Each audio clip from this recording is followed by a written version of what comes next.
नमस्कार, news flash में आपका स्वागत है। बढ़ते हैं आज की ताज़ा खबरों की ओर।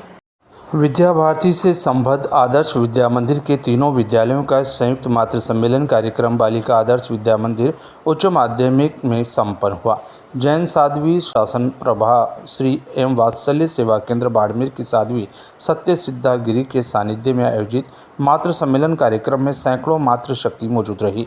इस दौरान मुख्य वक्ता के रूप में संबोधित करते हुए आदर्श शिक्षण समिति बाड़मेर की कोषाध्यक्ष वंदना तापड़िया ने अपने विचार रखते हुए कहा कि धरती पर श्रेष्ठ महापुरुषों की जन्मदात्री और उन्हें श्रेष्ठता और वीरता जैसे गुणवान बनाने का कार्य करने वाली नारी ही है।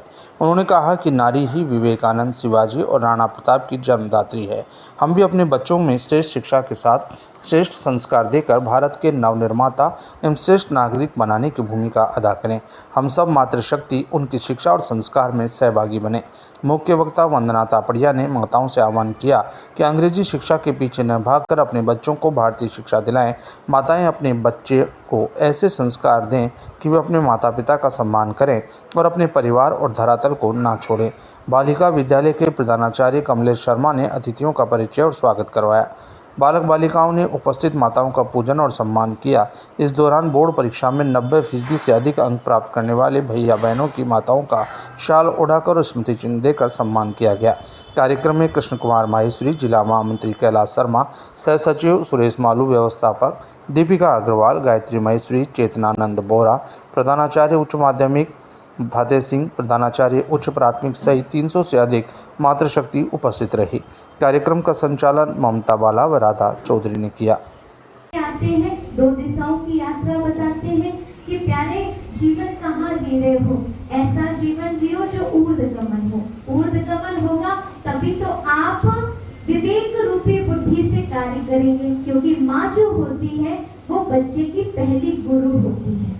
चलिए अब हम बात करते हैं थोड़ी सी अपनी संस्कृति के विषय में और स्मरण करते हैं हम जीजाबाई का। अगर हम एक बालक को देखते हैं तो बालक का संपूर्ण व्यक्तित्व, आप किसी भी एक बालक को खड़ा कर दीजिए, उसके बोलचाल, उसके चलने का ढंग, उसके बात करने के ढंग से पता चल जाता है कि ये किस परिवार का बच्चा है, इसकी माँ कैसी होगी, इसका पिता कैसा होगा। वह बच्चा एक अपने परिवार का परिचय होता है कि नहीं।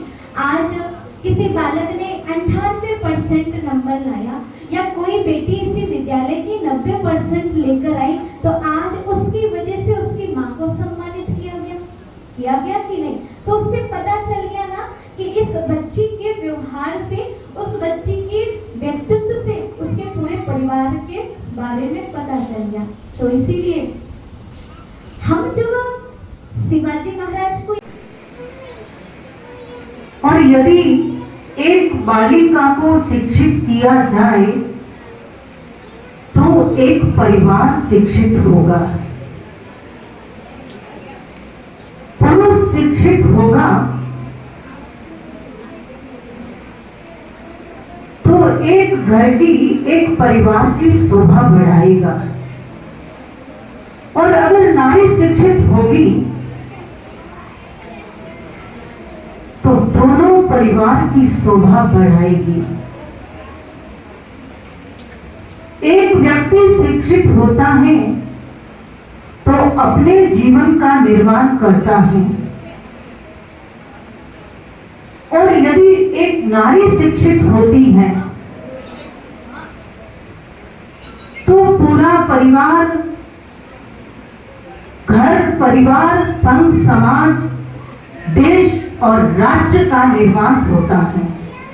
आते हैं क्योंकि हमारी शक्तियां साल भर सुप्त हो जाती हैं। जिस प्रकार से प्रकृति में परिवर्तन होता है, इस समय प्रकृति में भी परिवर्तन हो रहा है कि नहीं, है ना। तो जब प्रकृति में परिवर्तन होता है तो प्रकृति के परिवर्तन के साथ साथ में, जैसे कि 9 दिन है, प्रकृति ने कहा इन 9 दिनों में आपको उपवास करना है। इन 9 दिनों